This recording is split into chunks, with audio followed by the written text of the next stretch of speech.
Medical বন্ধুরা ছেলে মেয়ে একসাথে মিলে মজা করে বাইরে ঘুরতে যায়, খেতে যায়, ইসলামের দৃষ্টিকোণ থেকে এটা কতটা গ্রহণযোগ্য? এই প্রশ্নের উত্তরে আপনারা একজন প্রখ্যাত একজন বিজ্ঞানীর একটি উক্তি আপনারা আমার চাইতে আরো ভালো জানার কথা, যে তিনি বলেছিলেন একজন ছেলে এবং একজন মেয়ে কখনো বন্ধু হতে পারে না। আপনি বলবেন না ভাই, আমার মনে কোনো বাজে চিন্তা নেই, আপনি এত হুজুর মানুষের সাথে খারাপ চিন্তা কেন করেন? আপনারা হুজুররা যে কোনো কিছুকে এত খারাপভাবে দেখার কারণটা কি?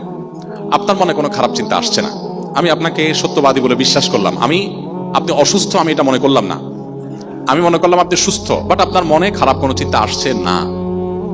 এই না আসাটা এটা চূড়ান্ত না। একটা সীমিত সময় পর্যন্ত হয়তো আপনার মনে খারাপ কিছু আসছে না, কিন্তু একটা সময় আসবে, একটা সময় আসবে।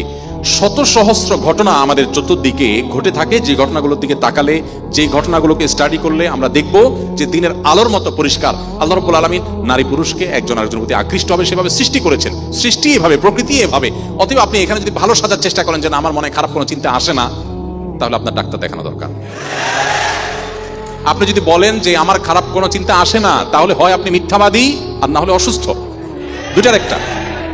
আপনাকে অবশ্যই মানতে হবে যে আপনার মনে বাজে চিন্তা আসতে পারে, এই মুহূর্তে নাই আমি সেটা মানতে পারি, কিন্তু আপনার মনে কখনো বাজে চিন্তা আসবে না, কখনো খারাপ চিন্তা আসবে না। না আপনি মনে করেন যে একটা ছেলে একটা মেয়ে খুব ভালো বন্ধু হতে পারে, সেখানে বা এই জাতীয় কোনো জিনিস মাথায় আসবে না, এটা মিথ্যা কথা, এটা কখনো সত্য হতে পারে না।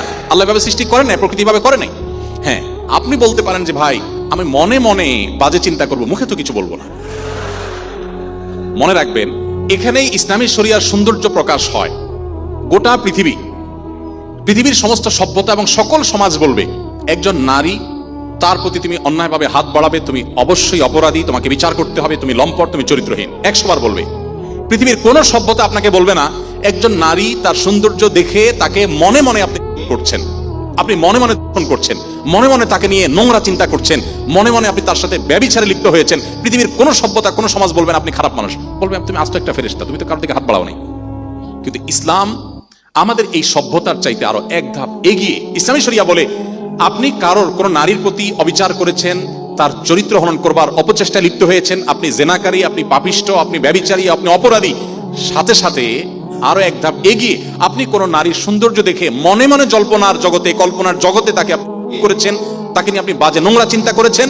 নবী সাল্লাল্লাহু আলাইহি ওয়াসাল্লাম বলেছেন জিনাল আইনি আন নজর, তুমি অন্তরে যে তাকে নিয়ে বাজে চিন্তা করলে বা চোখ দিয়ে যে খারাপ দৃষ্টিতে তার দিকে তাকালে, এর কারণে তুমি আল্লাহর খাতায় জেনাকারী হিসাবে, ব্যভিচারী হিসাবে তোমার নাম লেখা হয়ে গেল।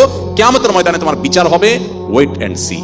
ভাইরা আমার, ইসলাম আমাদেরকে যে সুমহান জীবন ব্যবস্থা দিয়েছে, এটার বিপরীতে বহু এক্সপেরিমেন্ট পশ্চিমারা করেছে, পৃথিবীর বিভিন্ন দেশ বিভিন্ন সভ্যতা করেছে, সবাই একটা পর্যায়ে এসে